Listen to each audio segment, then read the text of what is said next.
యేసుక్రీస్తు వారిని నిజంగా సిలువ వేశారా? సిలువ వేస్తే ఆ సిలువ ఏ చెట్టు కర్రతో తయారు చేయబడింది? మనకు వచ్చిన ఈ కామెంట్కి ఈరోజు మనం జవాబు చెప్పబోతూ ఉన్నాను. మనం కానీ బైబిల్ని జాగ్రత్తగా పరిశీలన చేసినట్లయితే ఎక్కడ మనకు సిలువ అనేది ఈ చెట్టుతో తయారు చేయబడింది, లేకపోతే ఈ పేరు గల చెట్టుతో తయారు చేయబడిందని ఎక్కడ మనకు కనబడదు. కేవలం చెట్టు అని మాత్రమే మనకు కనబడుతూ ఉంది. కొన్ని లేఖనాలను మనం పరిశీలన చేద్దాం. అపోస్తల కార్యములు 5వ అధ్యాయము 30వ వచనంలో ఈ విధంగా ఉంటుంది. మీరు మ్రానున వ్రేలాడవేసి సంహరించిన యేసును మన పితరుల దేవుడు లేపెను. అలాగే అపోస్తల కార్యములు 10వ అధ్యాయము 39వ వచనం, ఆయనను వారు మ్రానున వ్రేలాడదీసి చంపిరి. అలాగే అపోస్తల కార్యములు 13వ అధ్యాయము 29వ వచనం, ఆయనను మ్రాను మీద నుండి దింపి సమాధిలో పెట్టిరి. అలాగే 1 పేతురు 2వ అధ్యాయము 24వ వచనంలో మనం చూసినట్లయితే ఇక్కడ మనకు కేవలం మ్రాను అని మాత్రమే ఉంది. మరి యేసుక్రీస్తు వారి యొక్క సిలువ ఏ చెట్టు కర్రతో తయారు చేయబడింది?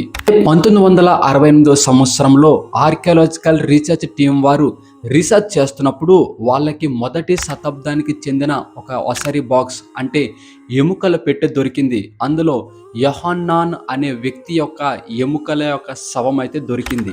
అయితే ఆ వ్యక్తి యొక్క ఎముకలకు పరిశీలన చేసినప్పుడు అతనికి సిలువ వేసి అతని యొక్క కాళ్ళకు మేకులు కొట్టబడినట్టుగా పరిశీలన చేశారు.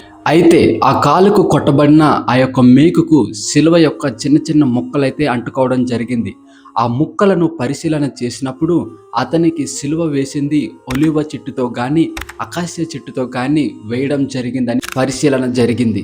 దీన్ని బట్టి ఆర్కియాలజికల్ టీం వారు చెప్పేది ఏంటంటే యేసుక్రీస్తు వారి యొక్క సిలువ అనేది ఒలివ చెట్టుతో కానీ అకాసియా చెట్టుతో కానీ లేకపోతే పైన్ చెట్టుతో కానీ తయారు చేసి ఉంటారు అని రీసెర్చ్ వారు చెబుతూ ఉన్నారు.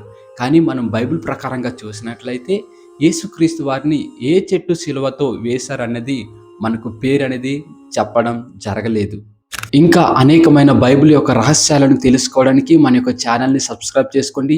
మీకు ఏ విధమైన డౌట్లు ఉన్నట్లయితే మాకు కామెంట్ రూపంలో పోస్ట్ చేయండి. నాకు సాధ్యమైనంత వరకు మీకు అర్థమైన రీతిలో షార్ట్ ఫామ్లో మీకు అర్థమయ్యేటట్టుగా చేయడానికి నేను సిద్ధంగా ఉన్నాను.